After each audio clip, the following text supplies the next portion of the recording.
Hi there, teachers. I'm Victoria Carlton.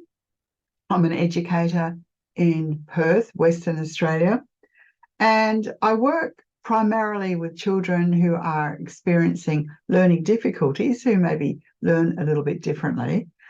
And I also train teachers with Jolly Phonics, Jolly Grammar, and other areas. And I make products to help teaching a little easier for my colleagues.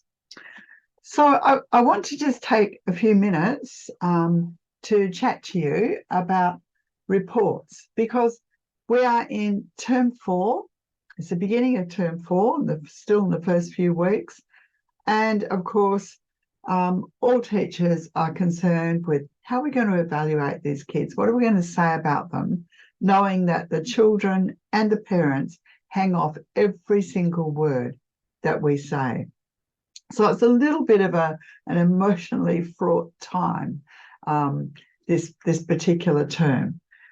So this is very early on a Saturday morning. I probably should still be curled up and sleeping, but I'm sort of worried about, what I'm going to do with these evaluations. And I know that I should be starting them, and I know that I've been putting them off as well. So yes, of course we can. We've got computer-generated comments. We've got our marks books. We've got, everything that we've seen all year. But, what we're trying to do when we write a report really is to capture the essence of the child, is to try to see what flavour is this particular child and what do they still need? What sort of progress have they been made so that parents can see the positive, so they can see that you see their child, you see what they really need. So as I'm writing reports, I often ask children, how do you think you've been going? What do you think you still need? And before I even start, I like to do a little brainstorm about kids. So this is just an example, all right, of one for Janine. This is not her real name. And you can see I've color-coded it.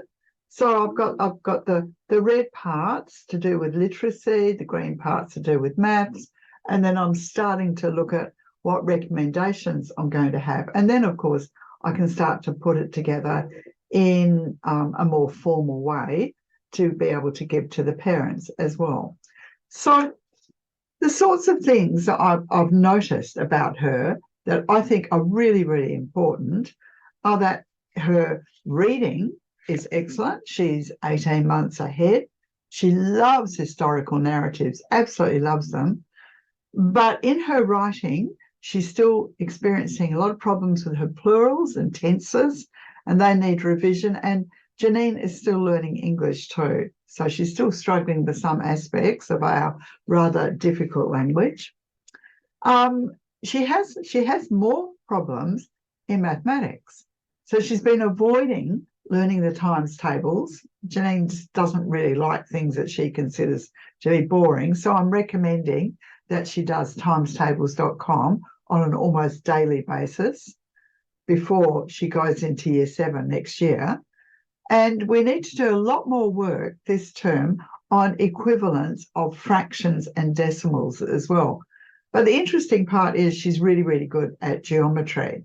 So she's been avoiding maths homework. She's got great concentration, great attitude, lovely sense of humour. But we also need to have more oral work happening with her as well. So I'm going to recommend that we do some group work in a small group, and that we also do some individual work to look at some aspects of her difficulties with maths. Now, because I've done this, because I've sort of got this plan, it feels a lot safer. And it also feels that I've captured some of the more positive aspects of Janine's progress as well, because I don't want any parents ever going away and thinking there is no hope. There is always hope.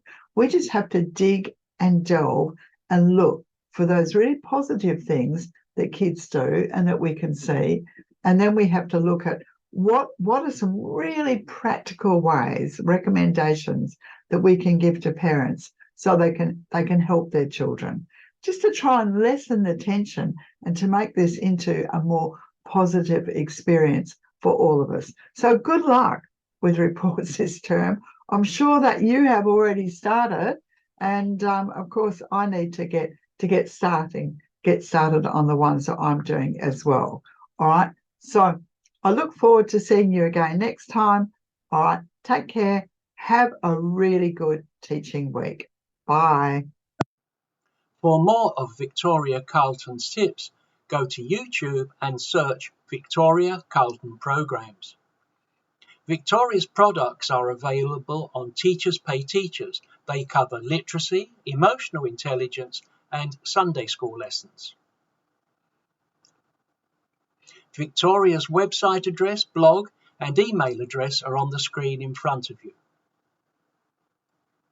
Victoria Carlton reserves the right of copyright on all her products.